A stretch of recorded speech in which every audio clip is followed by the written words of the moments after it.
Allah memberikan hidayah kepada orang yang Ia kehendaki.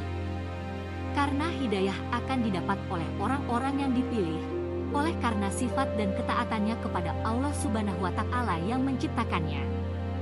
Jika hidayah itu sudah datang, maka tak seorang pun dapat menghindarinya. Hidayah itu datang dari dan tempat yang tak kita duga sebelumnya.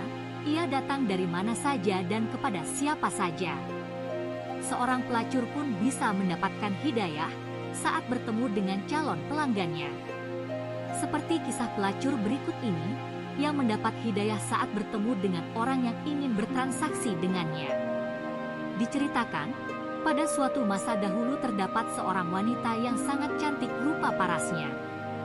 Dia berketurunan Bani Israel, yang kerjanya menjadi primadona dan pelacur kelas atas. Namanya Al-Malikah, berketurunan bangsawan. Bayaran yang ia peroleh juga cukup tinggi. Kemewahan dan kekayaan yang dimilikinya adalah hasil dari pekerjaan terkutuk itu.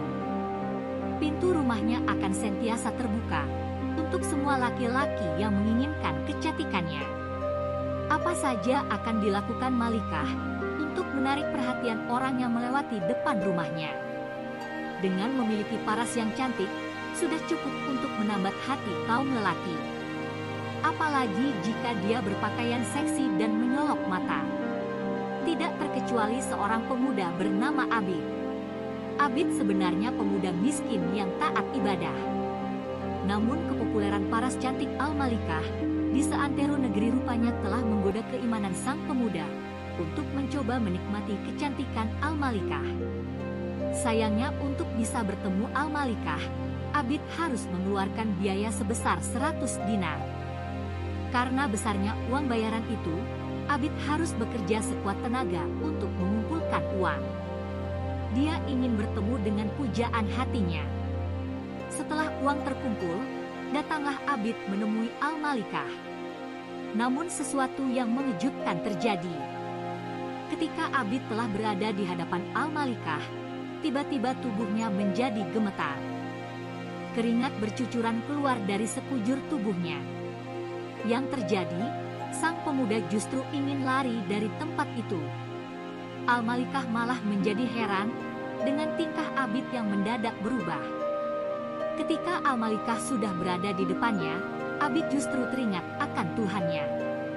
"Aku takut kepada Allah. Bagaimana aku mempertanggungjawabkan perbuatan maksiatku nanti?" kata Abid. Ucapan Abid yang spontan malah membuat Al-Malikah terkejut. Entah bagaimana, ucapan Abid seakan menjadi wasilah yang memberi kesadaran kepada Al-Malikah. Di luar dugaan, hati Al-Malikah tersentuh oleh ucapan Abid yang polos itu. Abid pun lantas pergi menjauh meninggalkan Al-Malikah. Kakinya langsung berjalan 1000 langkah. Namun tanpa diduga, belum jauh Abid meninggalkan tempat itu, Al-Malikah mengejar dan menghentikan langkah Abid. Al-Malikah mencegah Abid, tapi bukan untuk memaksa Abid berzina. Yang dilakukan Al-Malikah justru meminta Abid menikahinya. Perempuan itu tiba-tiba menangis di depan Abid sambil memohon-mohon. Tentu saja kini giliran tingkah Al-Malikah yang membuat heran Abid. Bahkan dengan nada mengancam, Al-Malikah tidak akan melepaskan langkah Abid sebelum pemuda itu benar-benar berjanji menikahinya. Namun usaha Al-Malikah sia-sia. Abid berhasil lari melepaskan diri dari halangannya, menjauh hingga menghilang dari pandangan Al-Malikah. Keteguhan iman sang pemuda rupanya telah menawan hati Al-Malikah.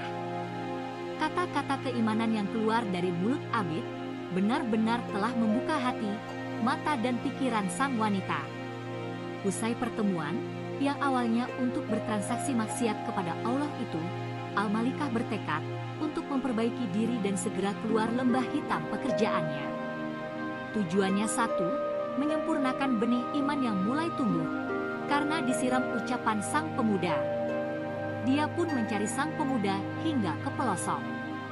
Bertahun-tahun Al-Malikah berjalan keluar masuk kampung, hanya untuk mencari sosok pemuda teguh iman yang pernah ditemuinya itu. Namun usaha yang dilakukan Al-Malikah kandas. Abid mengetahui jika sang wanita pelacur mencari-cari dirinya. Karena ketakutannya kepada Allah, maka Abid selalu menghindar dan bersembunyi. Karena ketakutannya yang luar biasa kepada Tuhannya itu, hingga membuat Abid pingsan lalu meninggal.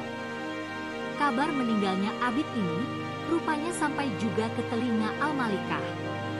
Tentu saja kabar itu membuat Al-Malikah syok dan bersedih. Usahanya untuk dapat bersuamikan lelaki saleh harus kandas, sementara benih iman di hatinya baru saja tumbuh. Al-Malikah lalu bergegas ke rumah tempat disemayamkannya Abid untuk bertakziah. Tekadnya sudah bulat, memperbaiki diri dan keimanannya. Karena tekadnya itu, Al-Malikah lalu berniat menikahi saudara Abid.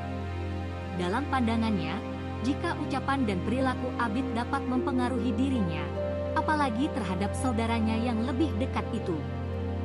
Pastilah, menurut Al-Malikah, saudara Abid juga memiliki keteguhan iman yang tak kalah kokohnya dengan Abid.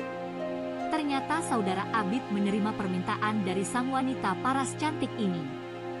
Keduanya pun menikah, meskipun sebenarnya Al-Malikah tahu jika baik Abid maupun saudaranya adalah pemuda miskin. Bagi Al-Malikah yang sudah bertekad kuat, hal itu bukan penghalang. Iman di hati yang telah disiram Abid, kini menjadi kekayaannya yang baru. Karena kekayaan iman, baginya lebih besar dari sekadar kekayaan duniawi. Hingga pada akhirnya Al-Malikah menikah dengan pria soleh yang miskin.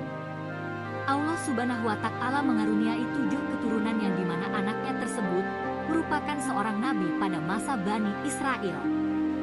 Kisah ini bersumber dari kitab Durratun Nasihin bab Taubat. Dalam kitab ini diutus para nabi kepada kaum Bani Israel dari rahim Al-Malikah. Namun tidak disebutkan secara terperinci nama nabi anak Al-Malikah tersebut. Seperti yang kita ketahui sebelumnya bahwa terdapat 124.000 nabi dan diantaranya terdapat 315 rasul.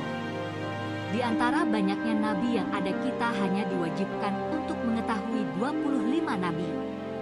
Itulah pemaparan kisah Al-Malikah, seorang pelacur yang bertobat dan memiliki anak seorang nabi. Wallahu alam, semoga bermanfaat.